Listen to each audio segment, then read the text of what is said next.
Assalamualaikum warahmatullahi wabarakatuh. Kembali lagi kita dalam rancangan Journal of Ramadan. Untuk episod minggu kedua ini, mari kita ikuti perjalanan peristiwa pembukaan Kota Mekah yang berlaku pada 20 Ramadan tahun 630 Masihi. Ayo saksikan.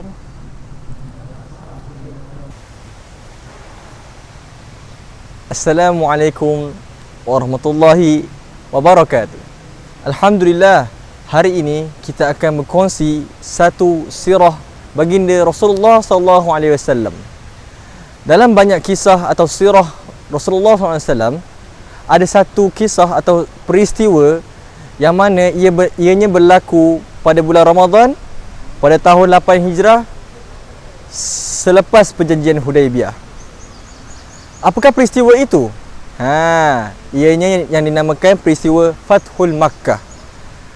Ianya adalah pembukaan Mekah yang dilakukan dan diketuai oleh baginda SAW sendiri. Apa yang dimaksudkan dengan pembukaan Kota Mekah? Pembukaan Kota Mekah bermaksud pembebasan daripada pengaruh amalan dan cekaman jahiliah.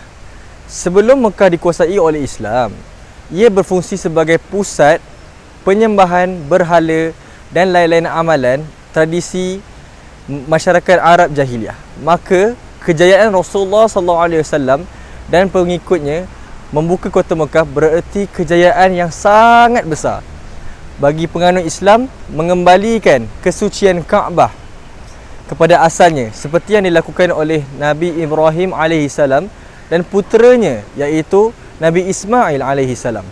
Tetapi sebelum berlakunya pembukaan Mekah ataupun Fathul Makkah, berlakunya satu perjanjian yang dinamakan Perjanjian Hudaibiyah yang dilakukan oleh Nabi Muhammad SAW ataupun pasukan Islam dan pasukan Quraisy. Perjanjian Hudaibiyah adalah perjanjian di antara kaum Muslim dan kaum Quraisy Mekah.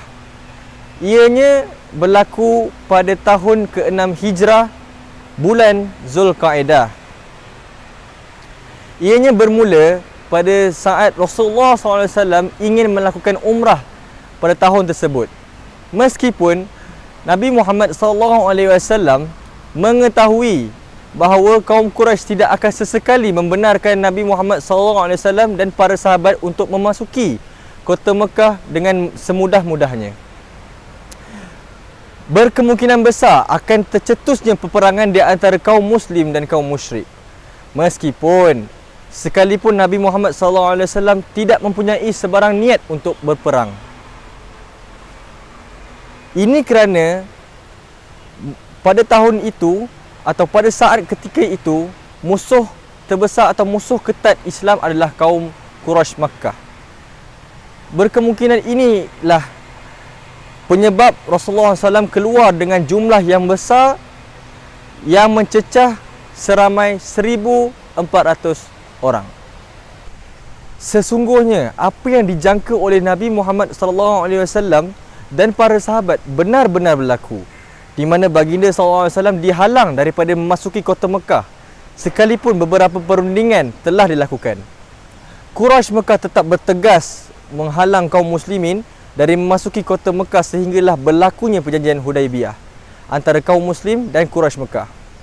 Dari awal perjanjian lagi sudah menampakkan bahawa Rasulullah SAW seolah-olah tunduk kepada Quraisy Mekah.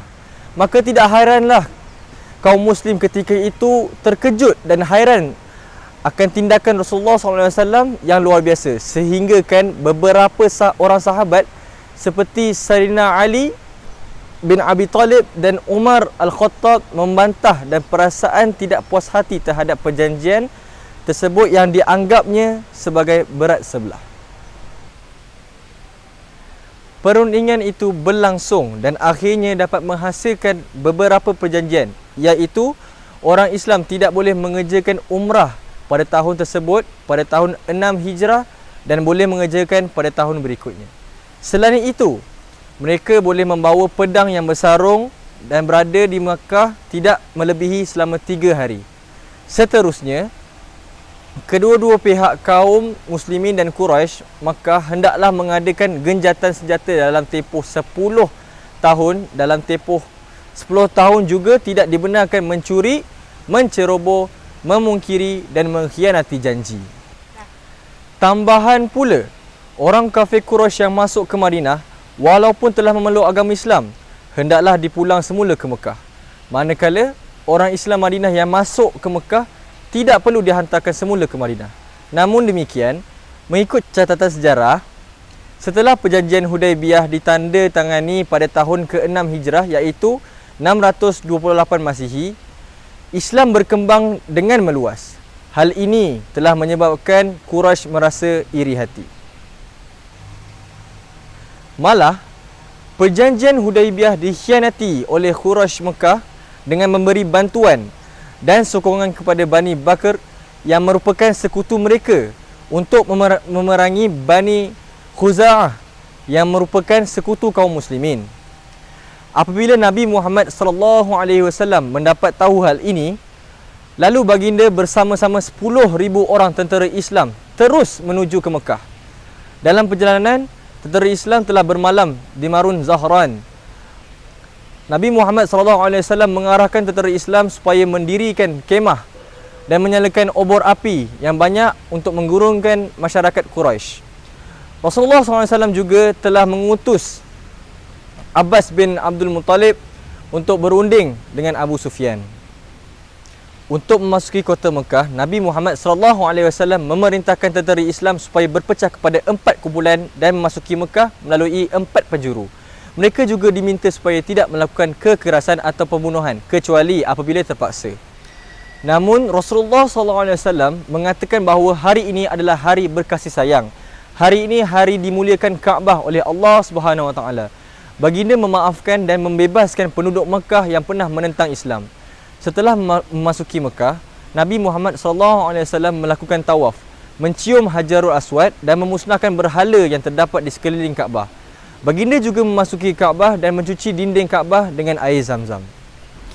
Kesimpulannya, daripada peristiwa pembukaan kota Mekah ini, terdapat beberapa hikmah yang signifikan dengan agama Islam sebagai agama penyebar kemakmuran dan penyumbang kepada keharmonian negara tanpa mengambil kira hubungan ras, kaum, bangsa, agama dan budaya. Sesungguhnya dengan peristiwa ini juga, maka berkuburlah tradisi dan saki-baki fahaman jahiliah seperti berbangga dengan datuk nenek mereka, bermegah-megah dengan bangsa dan suku kaum, sombong dan angkuh dengan perbezaan rupa dan warna kulit serta dengan bahasa dan keturunan sehingga mereka sanggup berperang dengan menggandaikan keharmonian dan keamanan demi mempertahankan keturunan dan bangsa. Sekian ini sahaja daripada saya, Zain. Wabillahi taufiq wal hidayah. Wassalamualaikum warahmatullahi wabarakatuh. Wah, menarik betul perkongsian tadi. Seperti yang kita tahu, sudah masuk minggu kedua bulan Ramadan. Saya ingin kongsikan tips ini kepada anda. Sepanjang bulan puasa, kita mestilah melatih diri membaca Al-Quran sekurang-kurangnya 1 hari, 1 muka surat.